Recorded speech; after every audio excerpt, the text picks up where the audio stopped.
Terima kasih kepada Dokter Nina yang telah bersedia meluangkan waktunya untuk kita semua untuk memberi kuliah. Kemudian terima kasih juga untuk rekan-rekan PPDS. Hari ini kita akan diadakan kuliah online yang akan disampaikan oleh Dokter Nina spesialis mata konsultan dengan topik SIX dan persiapan operasi. Langsung saja kepada Dokter Nina dengan segala hormat kami persilahkan. Oke, terima kasih Dokter Kamim. Jadi ini, terima kasih ya untuk semua yang bergabung. Kalau yang masih di poli nggak apa-apa, nanti kalau mau menyusul juga boleh. Nah, di sini sebenarnya kemarin judulnya SICS ya, tapi sebenarnya garis besarnya saya mau mengingatkan kembali untuk persiapan operasi katarak.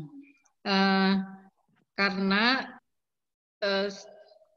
kita kan selama ini nanti agak susah ya kayaknya cari pasien, kemudian apalagi dalam kondisi seperti ini, wabah seperti ini, sementara itu kemarin juga ditutup ya selama 2 bulan ya, jadi yang stase ini kan kasihan juga cuma dapat berapa pasien itu ya, Dokter Kathy sama Dokter Nimas ya, sedikit sekali pasiennya. Kemudian untuk ke depannya juga masih kita sendiri semua juga masih mereka-reka gimana operasi yang aman baik untuk dokter maupun pasien, sehingga beberapa pasien yang ditawari operasi kemarin di Poli KPR masih ada yang belum bersedia. Kalaupun ada yang bersedia pun kita juga bermasalahnya dengan OK-nya karena OK pavilion kita itu daerah pavilion semua ini sudah digunakan untuk merawat pasien COVID.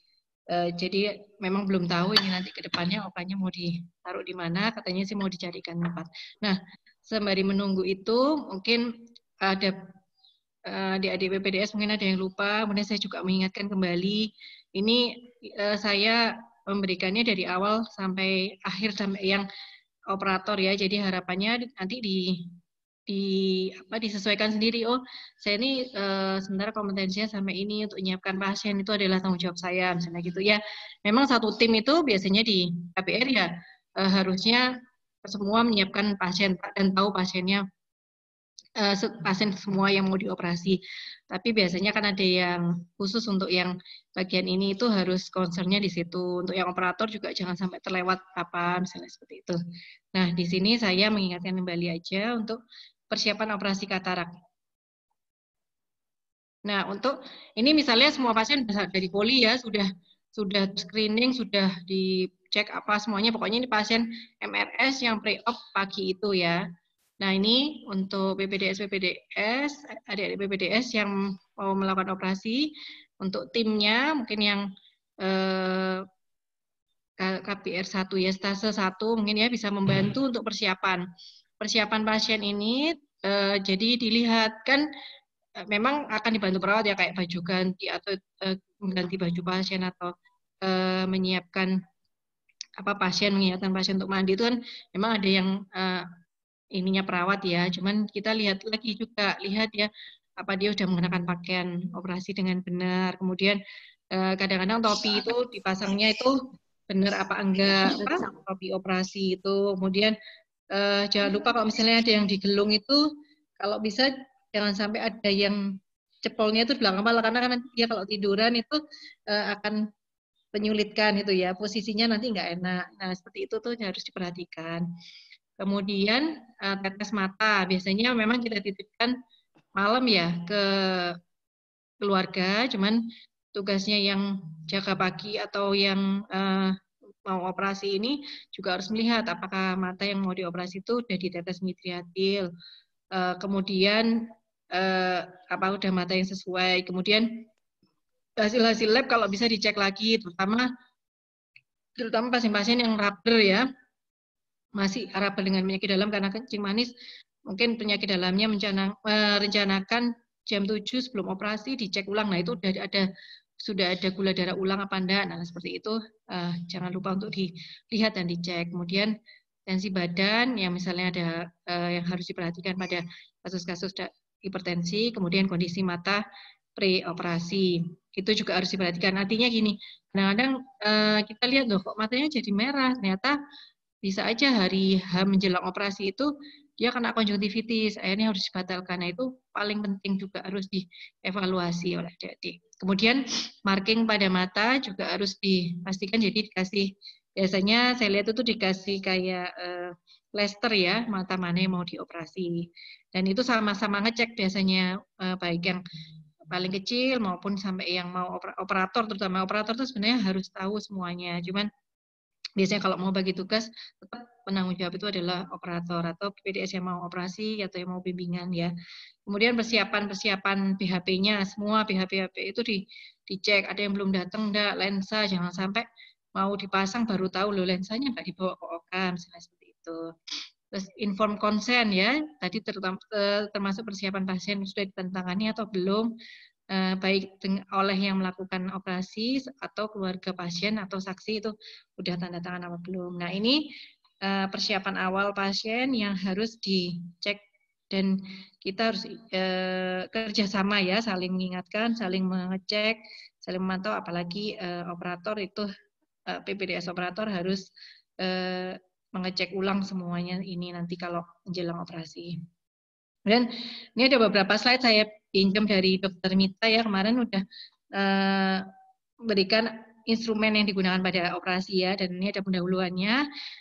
Untuk setelah itu operasi mau dilakukan, kita bisa lihat pasien itu mau di anestesi dengan apa. Kalau memang pasien yang enggak kooperatif kan dengan anestesi umum. Kemudian yang paling sering ini anestesi peribulbar. Ini di makalahnya Dr. Mita yang lalu itu juga ada cara-caranya, atau beberapa makalah sebelumnya ya, saya lihat juga sudah enak kalau misalnya udah ada makalah itu lebih enak deh. Bacanya kan lebih jelas, kemudian udah dirangkumkan ya sarannya sama temennya, jadi lebih enak untuk membacanya. Di sini, nah ini untuk anestesi peribulbar, mungkin kalau yang pasien kan sekarang dikit ya, ini bisa berbagi, misalnya yang ini mau dikerjakan sama PPDS yang stase 2, nanti yang operator kan yang PPDS KPR 3 ya, nah itu bisa, atau kalau misalnya sama-sama belum pernah ya belajar bersama-sama bareng-bareng, kalau utamanya memang harus operator tanggung jawab ya, kalau memang operator belum pernah melakukan ya diberikan ke PPDS yang mau operasi aja, tapi yang kedua bisa bantu untuk lihat, menyiapkan alatnya gitu ya, supaya sama-sama belajar. Ini anestesi peribulbar sering. Nah kalau bisa juga pada saat bimbingan yang awal-awal, Dede lakukan anestesi peribulbar, ini lebih enak, nyaman untuk pasien, kemudian juga biasanya anestesinya lebih tahan lama dan lebih kuat ya, sehingga nggak kesakitan durante op itu. Kemudian sebenarnya ada yang retrobulbar ya. Retrobulbar itu sedikit beda dengan hanya sedikit aja, jadi begitu masuk kemudian dibelokkan sedikit ke belakang. Nah itu kita emang jarang ya di sini ya menggunakan retrobulbar, seringnya ini peribulbar. Kemarin saya pilihkan ya peribulbar aja. Kemudian juga bisa lakukan subkonjungtiva dengan anestesi lidokain 1% sebanyak setengah sampai 1 cc di konjungtiva. Misalnya konjungtiva palpebra, konjungtiva bulbi yang di daerah mau dioperasi kan superior biasanya kalau misalnya ECCE. Nah itu bisa. Cuman ini tadi kalau ditambah dengan anestesi peribulbar, nanti dicek kalau peribulbarnya kurang bagus, pasien masih kesakitan begitu dipegang konjungtivanya, bisa ditambah subkonjungtiva. Nah, untuk anestesia topikal ini biasanya kita gunakan untuk VECO.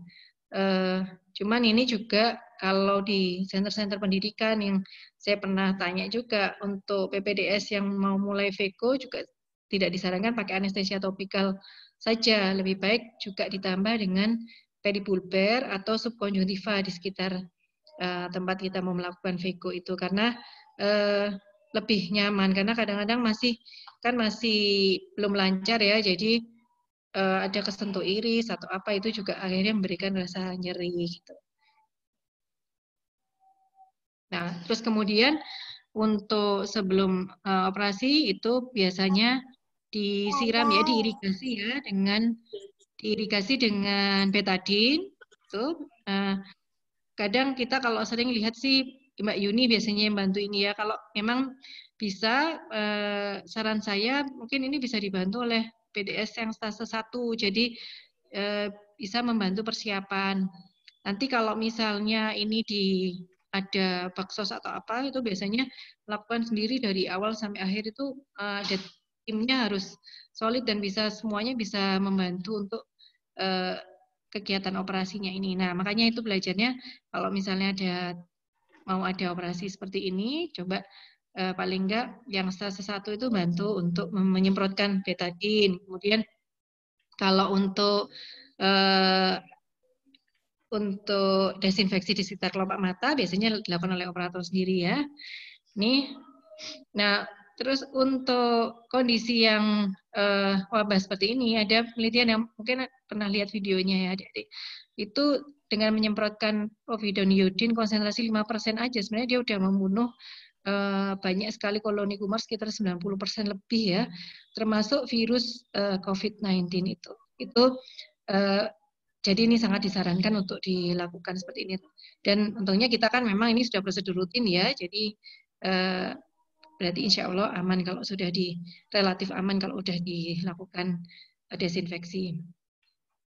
Nah, kemudian ini yang harus dihafalkan. Mungkin yang pengayaan yang baru-baru ini itu sudah sering ya saya tes juga untuk nama-nama alat ya, karena saya harapannya itu masuk KBR atau masuk kalau sudah mulai stase resmi ya, kan udah ikut jaga, ikut apa, itu udah mengenal alat-alat ini. Kemudian kalian masuk di wet lab, itu sudah tahu alat-alatnya.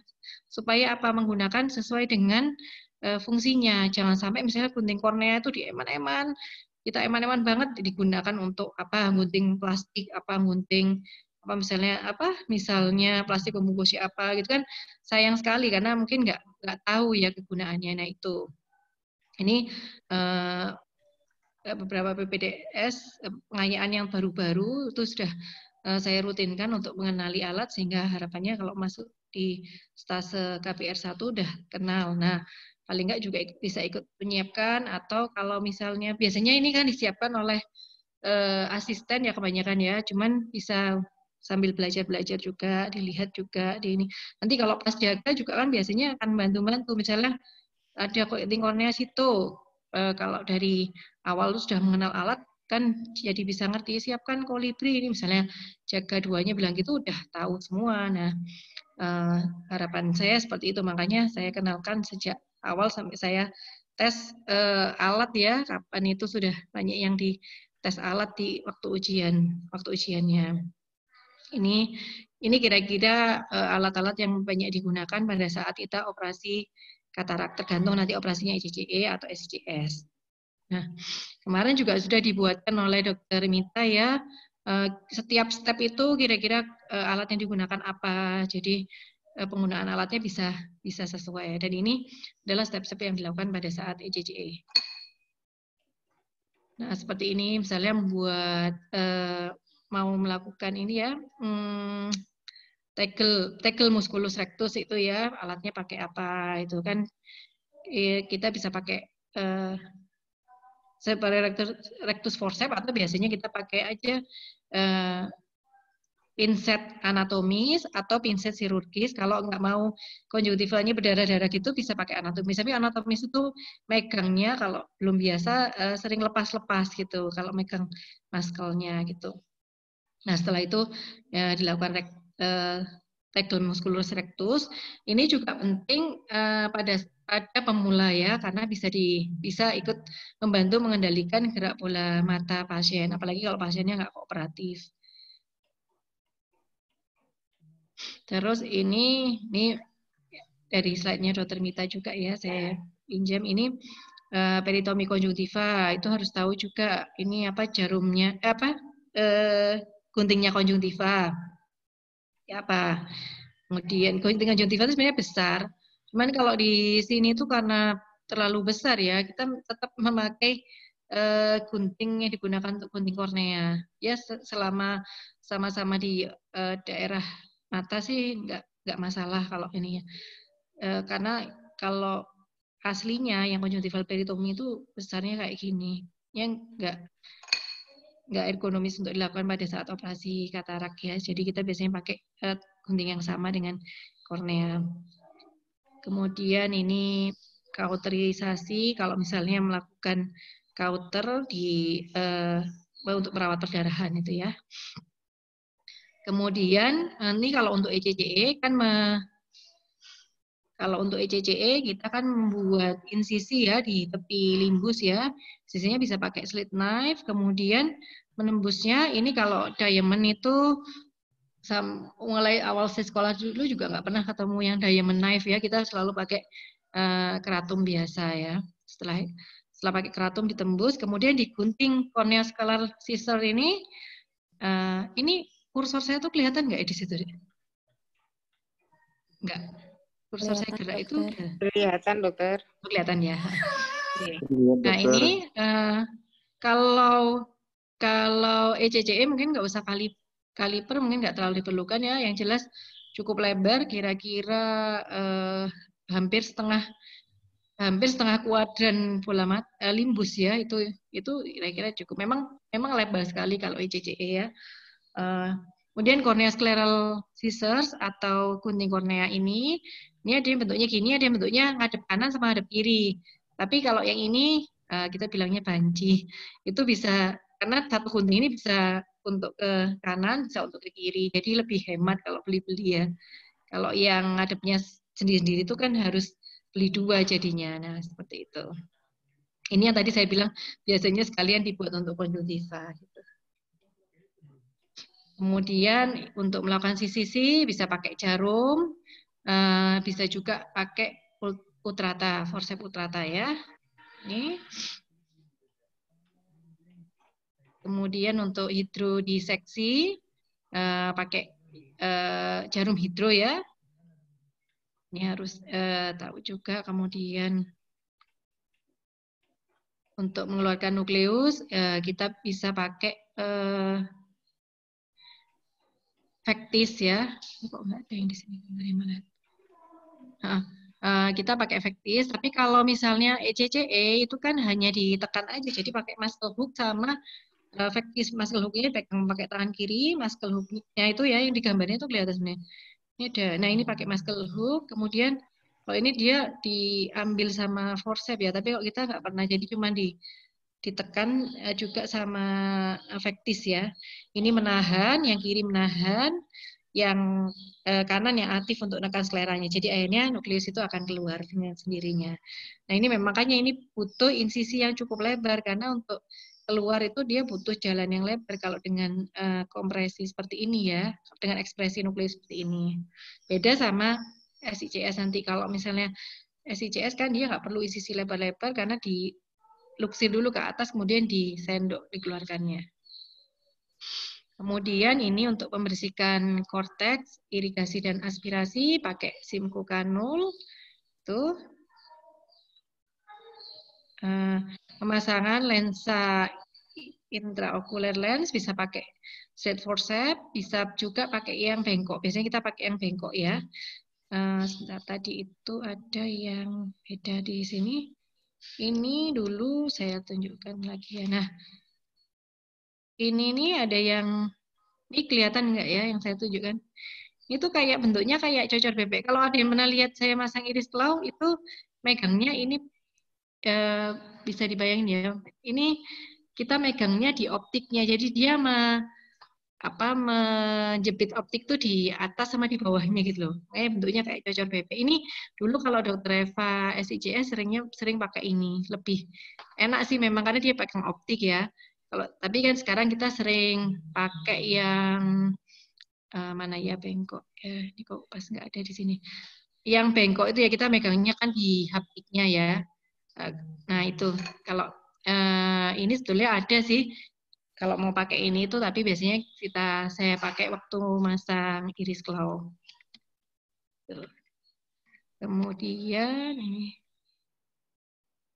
Kemudian setelah dipasang, terus lensanya kemudian dirotasi dengan Sinskey hook. Bisa ada yang Sinskey hook biasa atau yang Kuglen ya. Jadi ada pendulnya di sini. ada bendolannya di sini, dia kalau kena di ketiaknya lensa itu lebih enak karena kan ada yang ganjel gitu ya. Kalau ini kan kecil, kadang-kadang lepas-lepas gitu ya. Nah memang ini harus banyak latihan, begitu ketiaknya kena, tekan ke bawah sambil dirotasi, itu biasanya akan terposisi dengan bagus. Tapi kalau lepas-lepas, biasanya dia akan tetap keangkat-angkat ke JO, akhirnya cuman muter di situ terus gitu, haptiknya nggak masuk di in the back gitu ya. Kemudian ini kalau proses menjahit, sudah tahu kalau, nah ini kalau jahitannya pada ECCE akan banyak ya, bisa butuh 6-7 jahitan, itu memang biasa, memang seperti itu. Kita biasanya pakai etilon 10-0, kemudian tying forceps, tying forceps ada yang gini, ada yang bentuknya curve atau ada ininya, sikunya gitu, ada yang bentuknya juga lurus juga ada. Sama aja sih, tergantung biasanya kebiasaan mau seneng yang mana. Sama aja tapi ini. Kemudian jangan lupa edukasi untuk post op ya. Ini bisa dilawan sama saja, tapi saya sarankan utamanya dilakukan oleh operator juga, operator utama atau yang bimbingan. Nah, karena yang tahu kondisi pada saat operasi seperti apa gitu. Atau bisa juga bersama-sama satu tim itu untuk melakukan edukasi. Yang penting adalah larangan-larangan apa yang harus dilakukan, yang nggak boleh dilakukan oleh pasien. Kemudian penggunaan obat itu seperti apa, kapan bukanya, itu kadang-kadang itu yang lupa biasanya. Jadi, loh belum dibuka, belum ditetesi, belum, nggak berani dok gitu. Nah, itu ya bisa aja karena selainnya pasien, bisa juga karena kita juga lupa menginformasikan, cuma ngasih obat, ini ya diteteskan setiap 1 jam. Bayinya kapan, terus boleh dibuka perbannya apa enggak, itu kadang lupa menginformasikan gitu.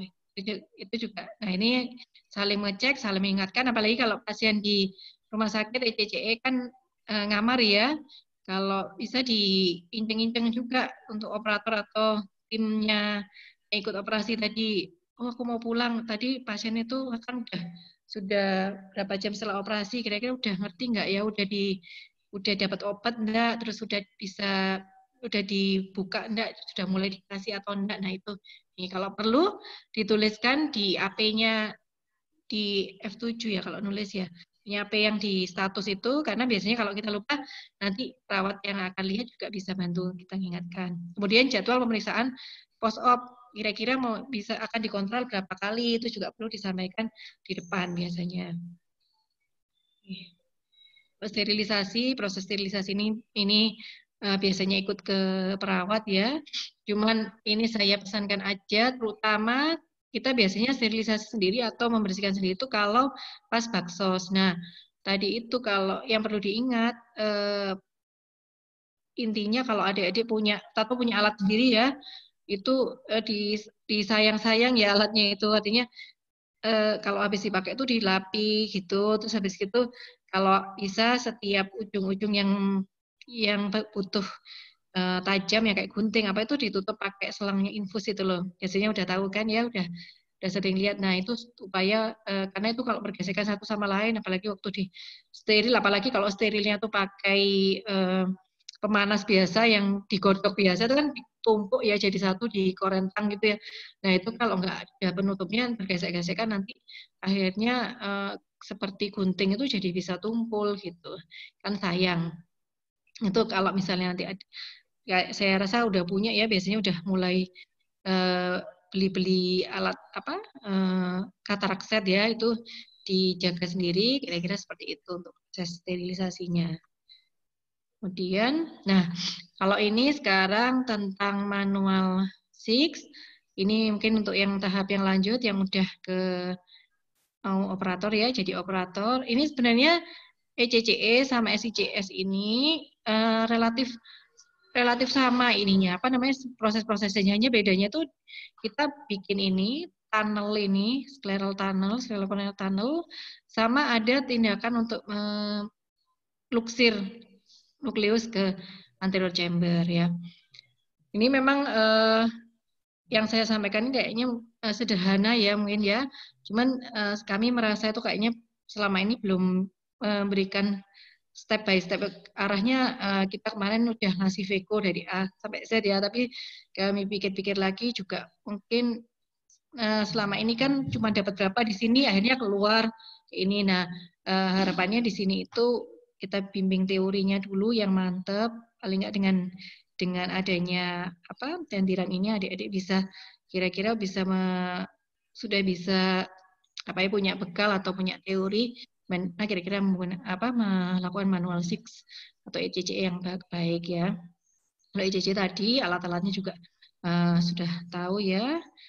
Iya, nilai-nilai sebenarnya hampir sama. Kemudian untuk jahitannya juga bedanya cuma jahit sedikit, satu jahitan udah cukup kalau SICS ya. Nah, ini kalau scleral tunnel step itu kita biasanya melakukan external scleral incisi. Jadi insisi awal itu.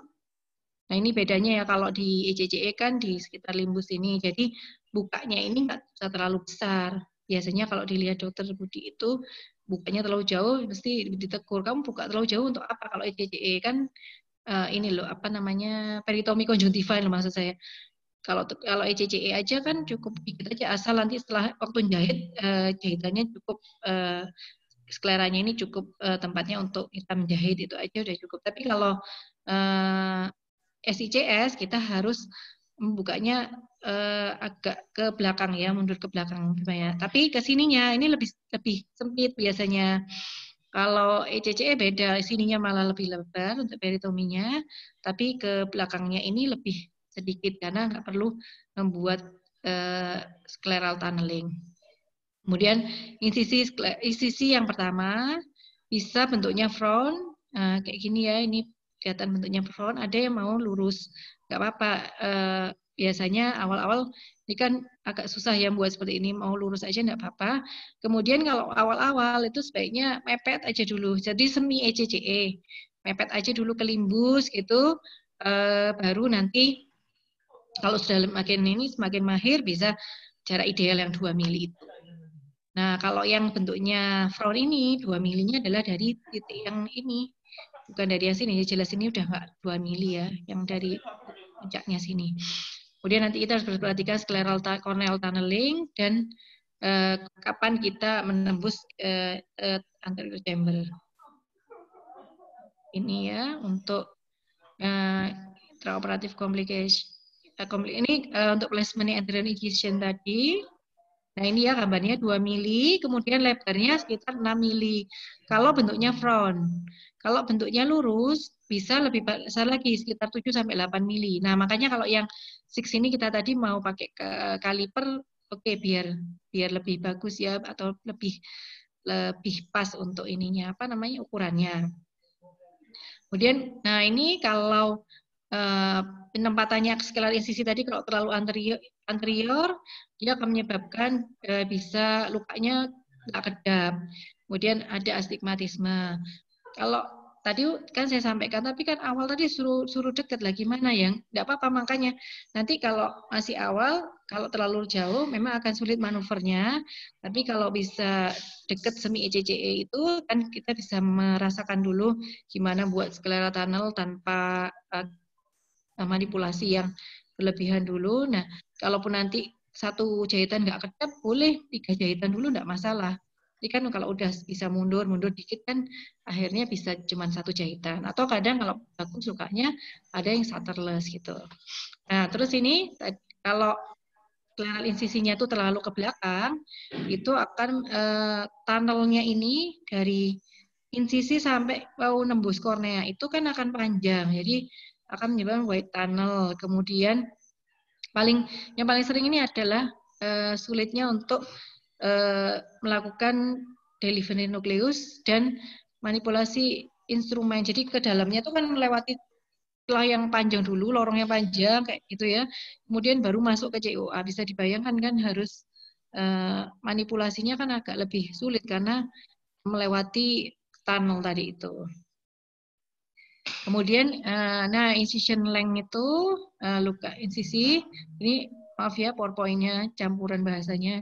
Ini saya ambil dari beberapa sumber. Yang mau ujian juga mungkin sering sudah saya kasih ini ya. Ini untuk insisinya ini lebarnya kan tadi 6 mili ya, karena kita menyesuaikan dengan IOL size sama nucleus size. Cuman, nah ini kalau bedanya kalau yang bentuknya frown ini setelah dilakukan ICC atau di scleral tunneling itu dia bentuk pembukaannya kan berupa elips. Jadi memang makanya dia bisa cuma 6 mili, tapi sebenarnya membukanya itu lebih lebar nanti. Kalau yang lurus membukanya itu lebih sempit, makanya kita butuh buka yang lebih lebar. Kalau kenapa sih kalau terlalu kecil? Kalau misalnya nggak yakin, lebih baik lebar aja. Atau kalau kelebaran itu cuma tinggal nambah jahitan terakhirnya.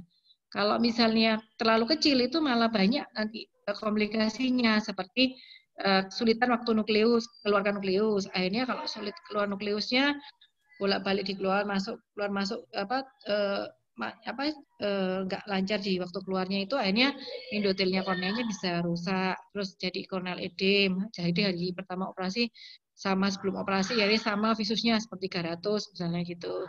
Kemudian bisa juga menyebabkan kerusakan pada iris. Kerusakan pada iris itu karena kan mungkin terlalu kecil jadi akhirnya irisnya terjepit, waktu ditarik juga ikut juga akhirnya. Nah itu bisa biasanya irisnya jadi iridodialisis bisa. Nah itu bisa dilakukan lebarkan dengan keratung. Makanya biasanya kan dicek ya waktu mau mau mengeluarkan lensa itu kira-kira cukup apa enggak, kira-kira lensanya besar lensanya besar apa enggak gitu. Intinya ini lebih lebar, kalau nggak yakin lebih lebar enggak apa daripada terlalu sempit. Kemudian ini kalau insisinya terlalu kecil itu ya, ini cuma Wunderlich aja. Ini lo manajemennya cuma shuttering aja, tidak masalah sebenarnya. Tapi manipulasi kita waktu mengeluarkan lensa akan lebih mudah. Dan berapa ketebalannya berapa sih kalau untuk melakukan insisi itu ya kira-kira setengah atau sepertiga dari ketebalan sklera. Nah nanti itu dari insisi ketebalan insisi kedalaman insisi yang kita buat itu akan kita telusuri untuk membuat sclerocorneal tunnelingnya. Jadi kalau ketebalan insisinya tadi sepertiga ya nanti ikutin itu. Jadi nanti tunnelnya itu juga tebalnya sekitar sepertiga dari ketebalan sklera. Nah ini ya scleral corneal tunneling ini kalau dilihat dari gambar yang gambar ini kita bisa lihat dia dimasukkan di sini kemudian buat tunnelnya tuh tengah terus kayak gerakan ke kanan ke kiri gitu ya. Apa itu kalau ngerubung itu namanya apa ya? Intinya gerakannya kanan ke kiri. Nah ini tuh kadang kalau masih awal itu khawatirnya kalau ke kanan ke kiri ini tebalnya yang pada kiri sama ke kanan nggak sama, karena itu biasanya dulu Dokter Budi kalau ngajari saya beliaunya lebih senang kalau menyusur satu arah ya, misalnya ini dari sini tracernya dari sini ke sini dulu, kemudian balik lagi, tapi nggak bolak-balik ya, ke sini berhenti, diangkat masuk lagi ke sini berhenti. Nah itu memang lebih lama, tapi ketebalannya itu bisa sesuai persis sama yang kita inginkan, karena kan tinggal mengikuti ya kalau gerakannya satu arah itu. Nah itu yang biasanya ini yang berbeda kalau di misalnya di center lain atau di jejaring gitu ya, kadang karena ini cepat, cara buat ini cepat, maka SPV-nya yang load operasinya banyak biasanya lebih senang ini gitu. Tapi tadi adik-adik bisa tetap mengikuti yang seperti di RSSA, jadi dari satu sisi aja dulu ya, kalau nggak yakin dengan ini. Nah, terus sampai kapan ini corneal tunnelingnya itu sampai sedalam apa gitu ya? Ini loh, cuma 1 sampai 1,5 milimeter, sampai begitu kalian masuk clear kornea 1 sampai 1,5 milimeter itu sudah selesai. Nanti tinggal ini. Karena ada kapan itu ada yang ke clear korneanya tuh sampai sekitar 2 mili ya lah, ini 2 mili, di sini 2 mili baru tembus ke COA. Akhirnya kasarannya scleral tunnelingnya itu seakan-akan 4 mili, kan susah juga membuat manipulasi di situ. Akhirnya agak kesulitan waktu ngambil nukleus itu nyantol, waktu masukkan iol itu sulit karena kayaknya udah mau masukkan di COA tapi ternyata masih terhalang karena itu sebenarnya lameller masih di kornea, nah seperti itu. Jadi dikit aja udah kena clear kornea dikit, udah waktunya untuk nembus nanti pakai keraton. Nah, terus ini pada saat komplikasi apa yang terjadi pada saat corneal scleral tunneling tadi, bisa yang ideal, yang A itu ideal ya, kemudian bisa prematur entry. Jadi belum waktunya, tadi belum sampai mencapai seperti 1 mili clear cornea tadi tiba-tiba sudah masuk duluan. Nah, itu biasanya terus akhirnya irisnya gampang prolaps gitu. Kemudian bisa juga keluar masih di sklera juga karena semakin tipis-tipis akhirnya kerasnya naik ke atas, akhirnya tembus ke sklera sebelum dia memasuki kornea. Nah, itu buttonholing namanya. Itu lebih baik membuat insisi yang baru aja, yang lebih dalam gitu ya. Biasanya kalau udah seperti ini mungkin akan di take over dulu. Kemudian bisa juga terlalu dalam, jadi akhirnya dia masuknya malah terlalu dalam dan nggak triplane ya, akhirnya dia nembusnya malah ke akarnya iris. Tuh. Tapi ini jarang saya lihat. Nah, kemudian ini untuk SICS sering sekali sekarang itu memakai side port. Tapi mau awal-awal tuh mau pakai lewat main port aja juga boleh. Kalau mau pakai side port juga boleh. Side portnya itu pakai kalau di sini kan 15 derajat super plate. Tapi kenyataannya tuh kalau pakai 15 derajat super plate, adik-adik kalau mau IA untuk SIMCO-nya biasanya agak susah masuknya. Jadi akhirnya banyak yang dilebarkan tetap dengan keratum, tapi keratumnya itu tembus 2/3 gitu. Jadi nggak dijebloskan masuk gitu semuanya, itu cuman ujungnya gitu. Itu akan lebih lebar dari ini. Sehingga untuk masukkan SIMCO lebih enak. Posisinya sekitar jam 10, langsung clear cornea ya, lebih enak langsung clear cornea. Kemudian lebarnya sekitar 2 mili, nah nanti untuk aspirasi sama membentuk COA. Jadi kalau misalnya irisnya sering keluar-keluar dari main port ya, itu jangan dimanipulasi di daerah situ terus. Biasanya iris itu akan tetap akhirnya semakin sering di keluar masuk sudah mesti akhirnya sering keluar di situ. Nah itu saatnya kita pakai set port ini untuk membentuk COA, kemudian IA, kemudian bisa digunakan juga untuk rotasi iol itu. Jadi kita mengurangi manipulasi di daerah main port supaya irisnya nggak keluar-keluar. Kalau ini komplikasi yang sering terjadi pada saat membuat ini ya, membuat side port, tapi saya jarang banget terjadi. Kalau terlalu lebar biasanya leakage saja pada waktu pada waktu IA. Cuman kalau IA dengan SIMCO itu leakage itu nggak masalah sih. Beda kalau dengan VECO, kalau ininya terlalu main side portnya itu terlalu lebar gitu ya. Banyak nanti air yang keluar tuh ini COA-nya nggak terbentuk dengan bagus gitu. Tapi kalau untuk SICS nggak masalah. Nah ini kalau ini internal corneal incision ini adalah nembus kornea itu loh ya, baik pakai keratum. Tadi ada yang bilang tadi yang di awal tadi mau pakai diamond plate, tapi saya nggak pernah sih tahu diamond plate ya. Biasanya pakai keratum ini. Keratum yang bagus ini bukan jualan merek ya, tapi memang setelah kita pakai memang paling enak itu adalah yang mereknya Meni itu ya.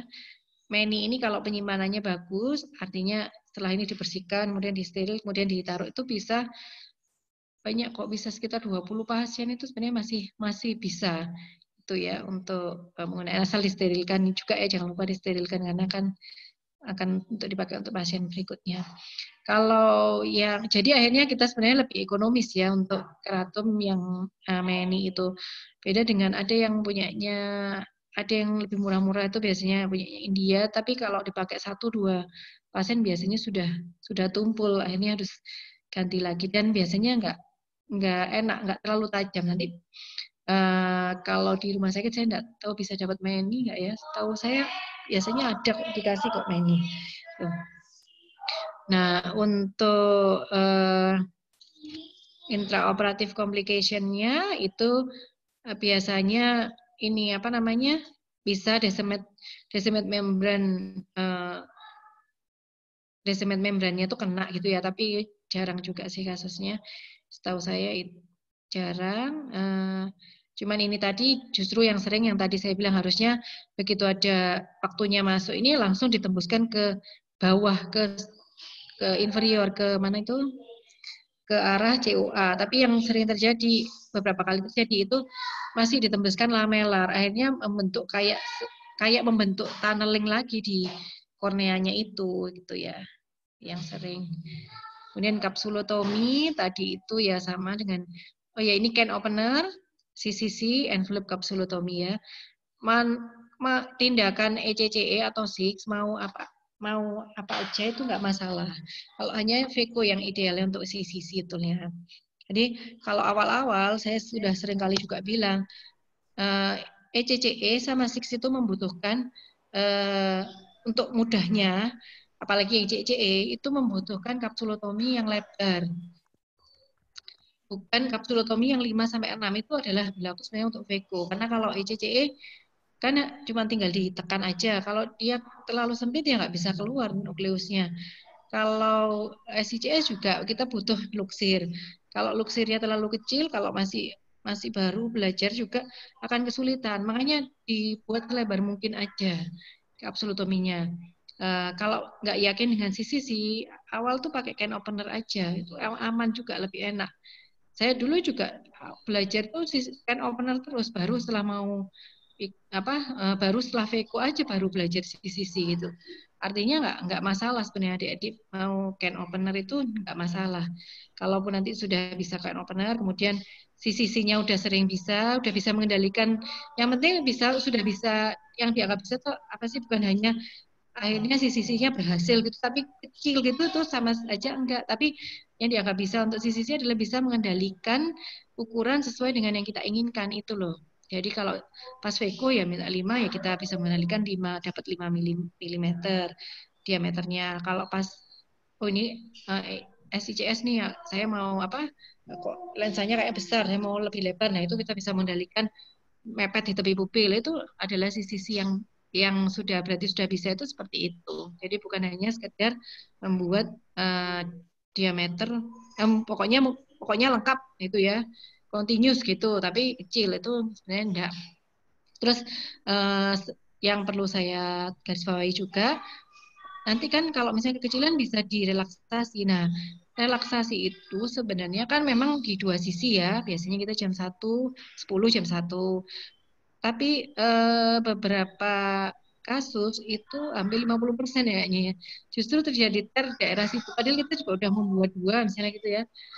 Yang saya lihat itu kebanyakan tetap ada di situ, akhirnya prolap VP juga di daerah situ. Nah, itu secara logika sebenarnya bisa kita pikirkan bahwa kalau udah sisi-sisinya lengkap, sebenarnya kan tegangannya udah sama. Tapi begitu kita membuat relaxing itu kan berarti ada tegangan yang tidak sama di jam 10 sampai jam 1 tadi.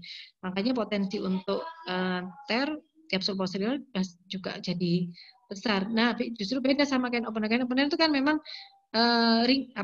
bergerigi semuanya seluruh ini. Nah, berarti karena bentuknya semua bergerigi kayak kita buka kaleng itu, ya tahanannya juga sama seluruhnya karena seluruhnya bentuknya ya gerigi gitu. Nah, can opener itu sebenarnya juga relatif aman. Kalau can opener ini bisa besar juga relatif aman untuk tindakan ECCE sama SIX. Envelope jarang ya melakukan. Nah, ini untuk sisi yang bagus itu mulai dari tengah mau berlawanan arah jauh jam atau searah, enggak masalah, itu hanya masalah kebiasaan aja. Tekniknya bisa ripping atau shearing. Shearing kayak gini ya, dilipat dulu terus diikuti gitu. Kalau ripping itu kayak ditarik gitu ya, seperti semacam kayak merobek kertas itu agak lebih susah lagi mengendalikannya karena nggak ada ini kita nggak buat ini dulu, nggak dilipat dulu ini. Nah, ini aggregator exercise 5 sampai 6 ini sebenarnya ideal itu kalau untuk VECO. Mau lebih besar sih kalau SIX atau ECCE malah lebih bagus kan, lebih mudah. Nah, kalau di sini disampaikan bahwa large sepsis itu bisa menyebabkan prematur delivery nukleus ke anterior chamber. Tapi kalau saya pribadi malah diuntungkan dengan ini. Kalau misalnya reksisnya besar, ECCE gini, ini kan karena 2 dimensi nggak betul kelihatannya, itu kelihatan bahwa sebenarnya begitu kita selesai sisi itu nukleusnya ini udah ngangkat gitu loh ya, kan enak kalau CCS toolnya. Atau ECCE ya enak, tinggal nekan aja ke skleranya ke bawah, dia udah pasti keluar gitu ya. Sebenarnya enggak masalah untuk transleksis ini. Ada prematur delivery.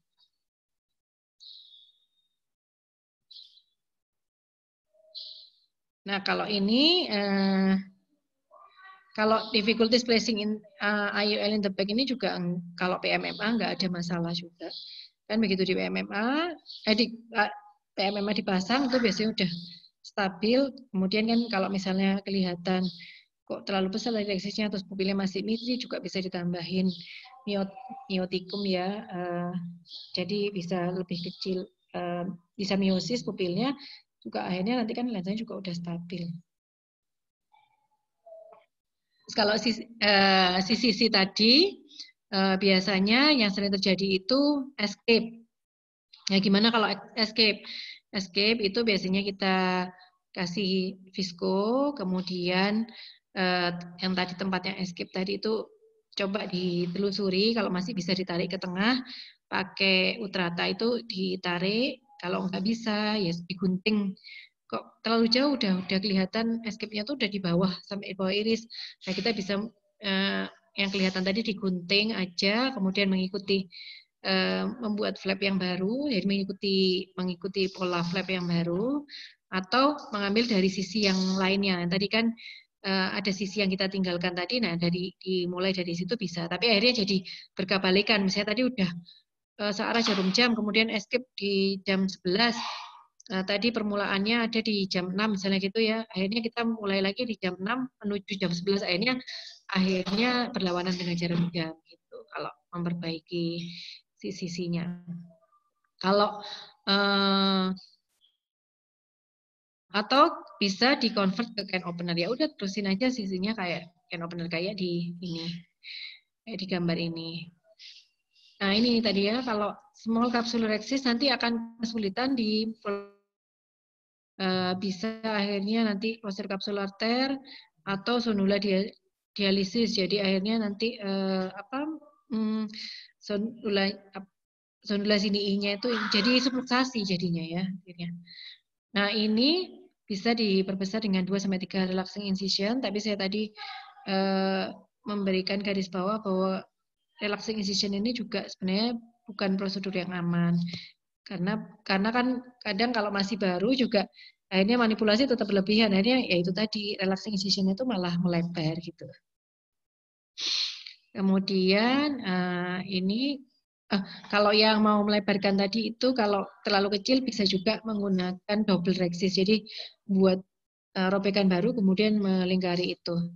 Tapi ini double rhexis itu juga enggak semudah itu ya dilakukan kalau masih untuk awal-awal. Hanya paling aman kalau masih belum yakin bisa sisi dengan baik, itu pakai can opener aja. Dan ini hidrodiseksi dan hidrodielinasi ya. Ini harus tahu kalau hidrodiseksi ini kapsul sama korteks ini memisahkan ini. Kalau hidrodielinasi kita pisahkan korteks sama nukleus. Nah, hidrodielinasi ini biasanya digunakan pada yang wajib ya digunakan itu pada waktu kita menduga kataraknya itu katarak polaris posterior. Karena polaris posterior itu korteksnya itu nempel di kapsul. Kalau kita hidrodiseksi bisa langsung ke bawah sini ya misalnya ini ya. Di bawah sini langsung nanti ikut jebol juga di sini kalau itu polaris posterior. Tapi kalau dengan hidrodielinasi kan cuma nukleus sama korteks yang dipisahkan. Jadi yang tadi korteks nempel ini nanti akan kita diaspirasi pelan-pelan biasanya lebih aman. Ini juga harus tahu ya. Nah, kalau kataraknya imatur yang operator ya harus hidrodiseksinya harus bagus. Karena itu benar-benar cara memisahkan korteks dari kapsul itu yang adalah dengan hidrodiseksi ini. Jadi pada saat inilah diharapkan itu hidrodiseksinya sempurna dan bagus, karena nanti irigasinya akan gampang. Kalau enggak nanti akan tertinggal lapisan selapis di situ malah sulit nanti irigasinya. Kalau udah hidrodisesinya sempurna kan korteksnya jelas sudah keangkat semua, udah terlepas dari kapsul. Jadi nanti gampang tinggal irigasi aspirasi aja udah ikut semua gitu. Kalau misalnya ada yang tertinggal nanti malah kita harus diskodiseksi atau hidrodiseksi ulang. Nah itu lebih manipulatif dan ada kemungkinan untuk terjadi tear di kapsul posterior atau PCR ya. Kemudian ini loh, kok ada gambarnya. Untuk luksir ini ya, luksir. Tadi kalau besar sisi-sisinya luksirnya juga udah gampang. Nah, kalau cara luksir itu sebenarnya bagus pakai video ya. Cara luksir itu ada yang mau diambil dari jadi setelah dari pakai Sinski itu kayak diungkit gitu, begitu ada ekuator yang kelihatan langsung dikasih visko di bawahnya, kemudian ditelusuri di situ, atau ada juga yang mau dijungkit. Jadi kalau sampai Dokter Budi, kalau nggak Dokter Dia itu, misalnya ini masih di dalamnya di bawah kapsul ya, ini ditekan aja sebelah sisi, satu sisi ya ditekan, nanti kan naik sisi ini ya, itu langsung dikasih visko yang banyak, udah nanti tinggal nyusurin itu. Yang memang yang sulit itu kan menaikkan awalnya itu tuh sebetulnya. Kalau sudah dapat kan sebenarnya tinggal ngikutin itu dia akan keluar sendiri. Nah itu yang harus diperhatikan. Ini bedanya SIX sama ECCE ya. Kalau SIX perlu ini. Kalau pada waktu sudah mulai mau ke arah SICS mau belajar SIX dari ECCE saya udah mantap ECCE-nya mau SIX itu bisa juga pakai caranya ECCE persis, cuman nggak diekspresi, dilakukan luksir gini juga bisa untuk belajar awal-awal ya kan juga enak, insisinya masih lebar, jadi nanti begitu iolnya lensanya udah di atas, tinggal ngambilnya mudah. Kalau ini biasanya kalau mau ganti ke SICS saya sarankan itu dulu, belajar luksirnya dulu itu. Kuncinya kalau SIX itu dua itu kok, tunnelnya harus bagus sama luksirnya harus bagus itu. Nah, untuk nukleus ekstraksennya ini pakai faktis biasa, kayak di sendok biasa gitu ya. Kemudian diambil, jadi pada saat mengambil ini skleranya ini, nah posterior lip depression ini artinya skleranya itu tekan ke bawah supaya rongganya kita insisi ini sama rongga tunnelingnya itu bisa terbuka, jadi ditekan ke bawah. Tapi nanti kalau udah hampir di bibir sini ya. Terus ini ya juga dilihat, pastikan faktisnya itu notok sampai sini, bukan di tengah-tengah sini sudah disendok. Pasti nanti akhirnya begitu ke sini santol tumbling, pasti akhirnya nggak bisa keluar atau keluarnya cuma separuh. Nah itu nanti susah lagi, kita ambil lagi beberapa kali ngambil, akhirnya nanti kornealnya edem. Itu ya. Jadi pastikan dulu masuk menyusuri bagian lensa yang posterior, yang korteks yang posterior yang udah diangkat tadi, menyusuri situ, kemudian notok di sisi kontralateral dari main port, kemudian baru ditarik pelan-pelan. Nah, pada saat sudah mendekati bibir luka kayak gini, ditekan ke bawah tisnya, kemudian dikeluarkan. Tuh. Nih, kalau ini bisa dibantu sama ini ya, tapi biasanya justru sulit ya, karena kita malah pakai dua instrumen. Bisa pakai Sinski ini kalau misalnya agak kesulitan gitu. Terus, nah, waktu nucleus extraction, komplikasi apa sih yang bisa jadi? Tadi bisa endothel damage. Karena mungkin kita ya tadi misjudge nuclear size, jadi ukurannya nukleusnya itu kita kayaknya kecil, ternyata besar, akhirnya terus kejepit di luka.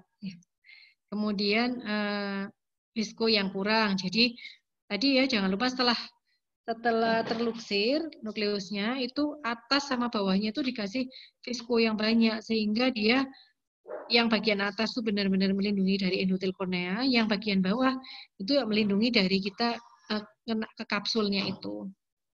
Terus improper teknik in handling faktis tadi yang saya jelaskan ya, karena faktisnya masih anggang-anggang, masih di tengah gitu, belum sampai notok full ke belakang itu sudah ditarik ya.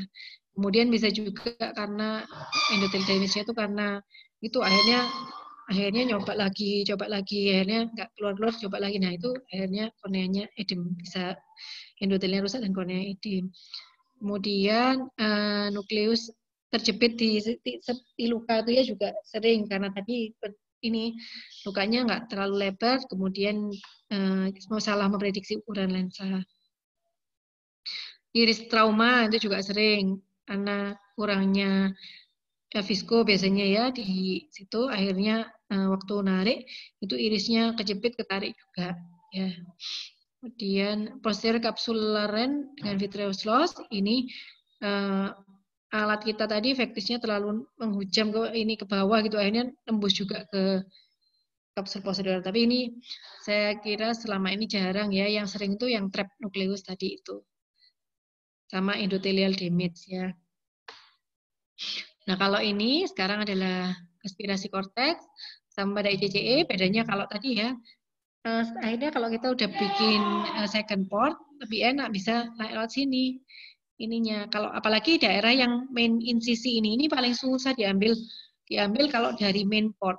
Kan susah, kita harus membalik ininya lubangnya tuh ke bawah, kan agak susah. Nah, kalau dari sini kan kita bisa tinggal mengarahkan ke main port ini lebih mudah untuk diambil. Kalau komplikasinya biasanya adalah seringnya masih ada sisa korteks yang tadi. Kalau sisa korteks sebenarnya nggak masalah. Tapi kalau sisa lensa, sisa nukleus itu yang harus diambil ya. Itu yang berpotensi untuk kayak vitis atau inflamasi ya. Makanya kalau misalnya pastikan untuk yang melakukan irigasi aspirasi ya, selama visual aksesmu itu sudah bagus, ada serabut-serabut dikit itu udah nggak usah gemes gitu diambil. Seringnya itu saya lihat itu gemes itu, jadi akhirnya udah bagus, malah ketarik, malah akhirnya PCR, kan sayang itu. Nah itu biasanya saya beritahukan ke adik-adik, pokoknya kapan waktu berhenti melakukan IA, kalau kalian udah gemes itu berarti itu waktunya berhenti. Karena itu biasanya malah jadi komplikasi PCR. Kalau cuman konteks sisa-sisa di sekeliling sedikit aja, itu hilang kok nanti. Beberapa hari itu dia akan terserap sendiri hilang. Atau kalau nggak hilang, ditambah corticosteroid itu hilang nanti. Asal visual aksesnya udah aman ya. Kalau memang ternyata sisa korteksnya itu masih banyak di visual akses ya, jangan dihentikan dulu ya. Ditelateni lagi gitu. Kemudian pada waktu IA, pastikan COA-nya itu terbentuk dengan baik gitu. Kalau nggak terbentuk dengan baik, nanti jadi kita lihat airnya tuh ngisi dulu sampai COA-nya dalam, baru kita IA gitu. Jangan masih kelihatan COA itu masih kempes, langsung ditarik, itu juga sering komplikasi pada saat itu.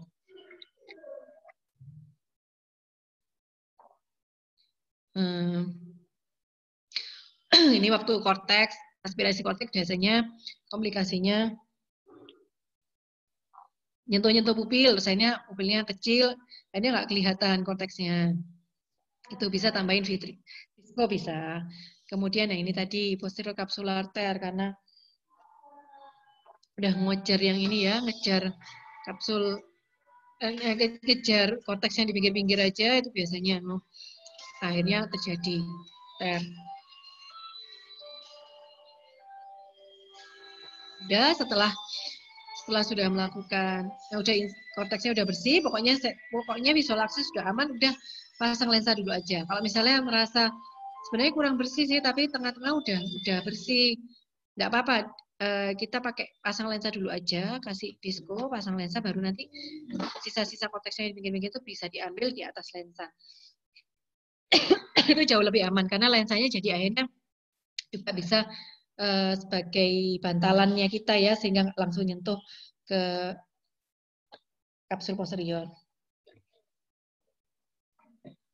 Kemudian kalau untuk SICS, wound closure kalau udah bagus triplet incision tadi akan watertight. Tapi saya nggak pernah sih selama ini juga memakai model yang shutterless ya, karena saya pikir itu kita kadang nggak tahu pasien itu ulang itu bersihan apa enggak. Jadi kan mediator infeksi ya kalau nggak bisa, kalau nggak bagus ya, kalau nggak terlalu kedap, takutnya nanti terus apa dikucek atau apa ini nggak kedap, akhirnya datang itu COA-nya dangkal, itu juga bisa. Jadi kalau saya lebih marah, apalagi kan kalau bimbingan aja atau enggak, kita nggak dikejar waktu, kecuali kita akses dengan ratusan pasien ya, itu kan tidak apa-apa, sekalian adik-adik juga belajar untuk shuttering-nya. Kemudian yang ini bisa dilakukan corneal stromal hidrasi. Kalau untuk setpot nggak perlu diinsisi, nggak perlu di shuttering. Kalau saya bisa dihidrasi aja sudah cukup.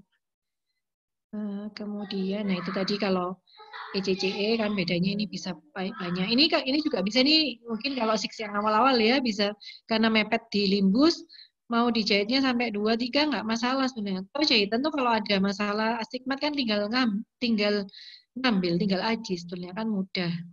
Atau kalau ini 3,2 advance disease tapi terlalu kecil ya kalau ini ya, biasanya kalau udah triplane tetap 6 mili, tapi triplane tuh biasanya nggak perlu nggak perlu jahitan.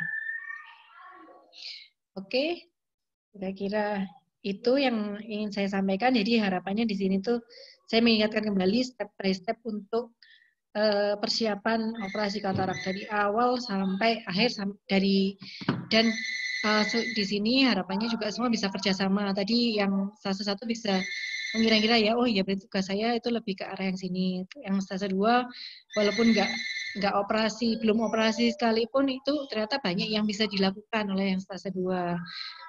Yang ketiga untuk operator juga perlu dipertimbangkan untuk pasien itu sebenarnya tanggung jawab operator ini ya gitu ya. Jadi walaupun udah dibagi tugas tapi tetap wajib untuk mengecek final checking gitu ya untuk operator untuk memastikan ini cek yang terakhir itu. Oke, itu kira-kira Dokter Kamim tadi ya, moderator. Ya dokter, terima kasih banyak dokter.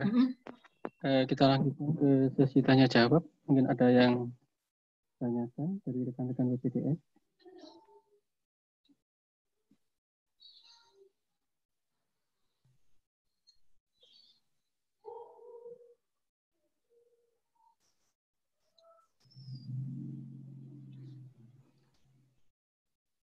Ya silakan, mungkin ada yang tanya. Ini saya kasih sederhana aja ya, soalnya ya supaya tahu sih.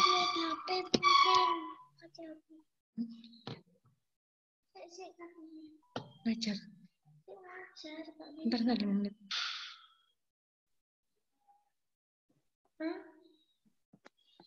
Silakan, mungkin kalau ada pertanyaan bisa raise hand atau mungkin lewat chat langsung bisa.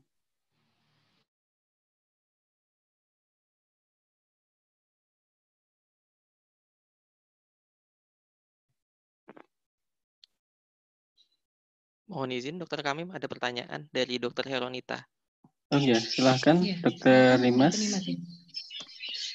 Ya, terima kasih dokter. Mohon izin bertanya dok. Mungkin juga sharing ya dok ya. Selama ini kalau untuk ukuran CCC itu dok kan biasanya kalau ideal untuk VECO itu kan antara 5 sampai 6 mm ya dok.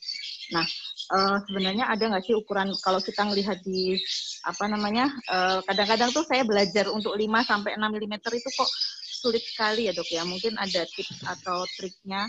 Apakah kadang-kadang sampai saya mengambil penggaris menurut 5 cm, 5 mm itu sekian.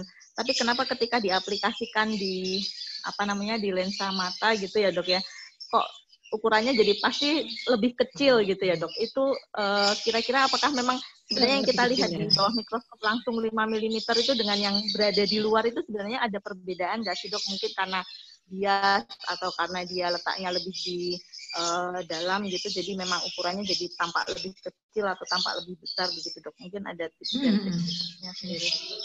Terima kasih. Ya, makasih Dokter Nimas atas pertanyaannya. Nah ini kalau ada yang mungkin ingat ya Dokter Budi dulu pernah menerangkan ada Ultrata yang ada ukurannya gitu. Jadi kita tahu kalau misalnya pakai Ultrata itu kita akan membuat 6 mili karena mengikuti jadi bagian yang ada ukurannya itu ada markernya gitu. Markernya itu tetap di tengah di sentralnya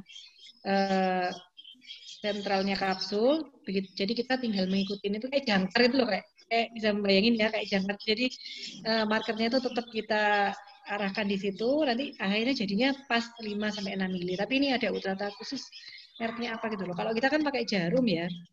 Biasanya itu ini Dokter Nimas, kenapa kecil itu? Karena waktu kita tekan pertama kan di puncture pertama kan di tengah ya, kemudian kan kita geser ke samping, kemudian kita buat ini ya flap itu kan. Nah pada waktu narik flap pertama kali ke tengah itu kadang saya sendiri juga beberapa kali juga sendiri merasakan seperti itu, takut escape, akhirnya kita nggak minggir tapi langsung diarahkan ke pusat gitu, akhirnya jadinya kecil kayak gitu. Sebetulnya nggak masalah kok ditarik dulu, kemudian sampai pinggir, sampai mepet di agak mendekati iris, baru kemudian kita mengikuti pelan-pelan tadi. Tadi kalau misalnya saya bilang kalau misalnya sampai reksisnya escape pun kan nggak apa-apa, kalau ECCE atau ECCS mau diteruskan pakai ini nggak masalah kan kalau pakai can opener. Jadi kayaknya itu. Jadi pertimbangan pada saat buat flap yang pertama itu loh Dokter Nimas, kayaknya itu. Kayaknya ya itu karena nggak berani ke pinggir, ya udah main di tengah, main aman itu ya jadinya kecil gitu. Seringnya itu kalau saya lihat. Memang harus dilatih ya kalau itu ya. Bisa pakai, kalau Rexis kan sebenarnya enak ya, kita sudah punya Kitaro, kita punya mata babi, bisa pakai mata babi. Nah itu bisa, kalau Rexis aja bisa latihan sebanyak mungkin kan bisa mudah itu ya. Tapi memang pokoknya sisi itu memang nggak semudah yang dibayangkan itu. Kalau saya kan udah bilang tadi waktu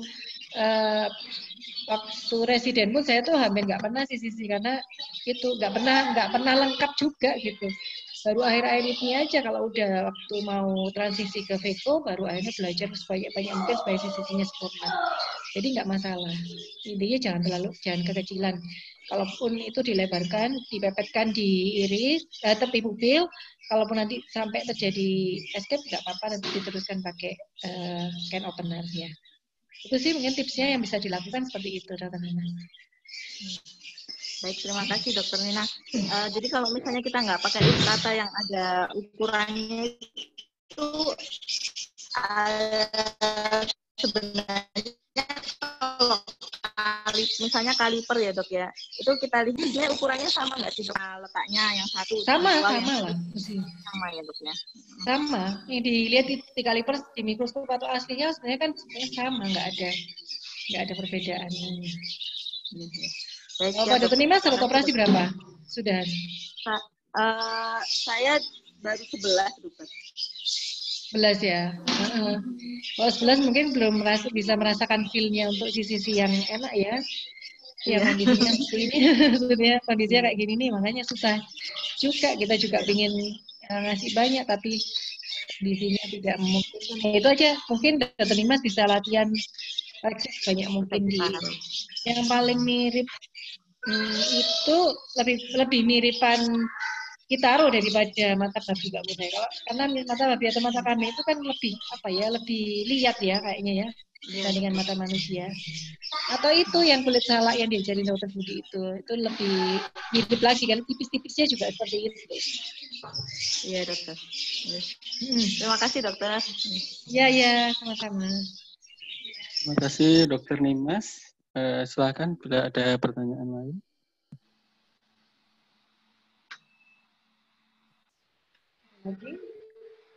Ini cuma dasar-dasar aja kok, untuk refreshing aja kok ya.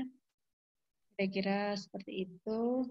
Kebanyakan memang kalau operasi ya kuncinya harus latihannya itu ya, harus prakteknya itu. Kalau hanya melihat teorinya emang mungkin agak susah ya.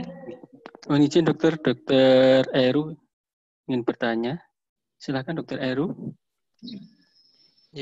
Terima kasih Dokter Lina untuk kuliahnya hari ini Dok. Mohon izin bertanya Dokter.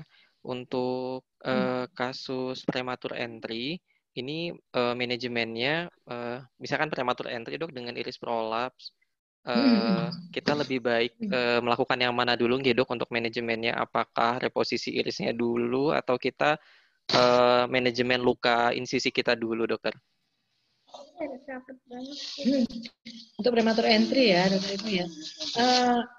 Gini, kalau prematur entry itu biasanya sih kita temukan udah terlambat, artinya ya udah ini kita pakai insisi yang prematur itu tadi dilebarkan karena tahunya juga biasanya setelah loh kok irisnya keluar, oh iya ini baru terasa di operatornya tuh itu adalah prematur entry. Terus setelah kalaupun prematur entry sudah tahu dari awal terus mau buat pakai insisi yang baru itu juga agak sulit karena kan berarti harus lebih dalam atau lebih di atasnya yang prematur entry tadi kan susah. Akhirnya ya memang udah kita apa adanya itu pakai yang prematur entry itu ya dilebarkan dengan kondisi prematur entry itu. Nah kalau tadi irisnya keluar tadi kan setiap kali mau manipulasi ya memang harus dimasukkan pelan-pelan gitu pakai iris patel iris atau tadi kan udah ada second port ya, jadi mungkin manipulasi juga banyak bisa dibantu di second port. Gitu Dokter Ernu kira-kira. Terima kasih dokter. Terima kasih Dokter Eru. Apabila ada pertanyaan, silahkan.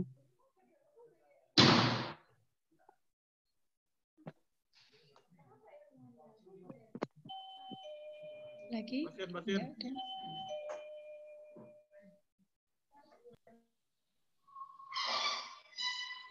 kalau sudah jelas, nggak apa-apa. Nanti tinggal ini ya, mengevaluasi kembali selama ini yang mungkin pas masuk bisa ini ya, bisa belajarnya lewat wet lab ya. Tadi banyak-banyak yang stase 1 tadi banyak-banyak ngapalin alat-alat, kemudian ngapalin apa sih BHP yang bisa dipakai, kemudian step by step-nya operasi tadi ya. Kemudian yang udah mau masuk di operasi fase 2 mungkin tapi belum pernah operasi sama sekali, yaitu tadi wet lab-nya bisa benar-benar menggunakan alat dan tata cara jalur yang sesuai. Maksudnya kalau pas kita mau ini gunting konjungtiva atau mau buat corneal, kalau di mata babi nggak bisa ya corneal scleral tunneling ya. Pokoknya step-stepnya tadi dibuat seideal mungkin untuk belajar. Jadi kalau ini sekarang pakai alat ini, nah itu bisa lebih diinikan, lebih ditambah lagi untuk jadwal wet lab-nya mungkin ya. Terima kasih dokter. Untuk sementara tidak ada pertanyaan. Apa mohon izin boleh saya tutup dokter? Iya, silakan. Terima kasih banyak Dokter Nina atas kuliahnya. Semoga bermanfaat. Terima kasih juga untuk rekan-rekan PPDS. Selamat siang. Assalamualaikum warahmatullahi wabarakatuh. Terima kasih dokter kami. Terima kasih dokter. Terima kasih dokter Nina. Ya, sama-sama. Terima kasih dokter.